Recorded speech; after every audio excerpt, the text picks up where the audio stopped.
आता मी तुम्हाला आणखीन एक जागा दाखवते. हे बघा, अगदी छोटीशी अशी जागा आहे, तरीसुद्धा कशा पद्धतीने त्या लोकांनी कार्डबोर्ड विकलेत बघा. आणि कार्डबोर्ड पण जे आहेत ना, व्यवस्थित बांधून मोकळे नाही आहेत बघा.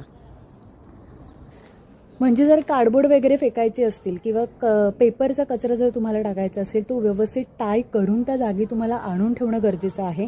तुम्ही मोकळे पेपर किंवा कार्डबोर्ड असे टाकू शकत नाही. आता इथे बघा मंडळी, एवढं छोटंसं डॉक्युमेंट आहे, अगदी 2-3 पानांचं काहीतरी असेल, पण ते सुद्धा त्यांनी किती सिस्टमॅटिकली मॅनेज करून व्यवस्थित ऑर्गनाईज केलं आहे, टाय केलं आहे आणि मग फेकलं आहे.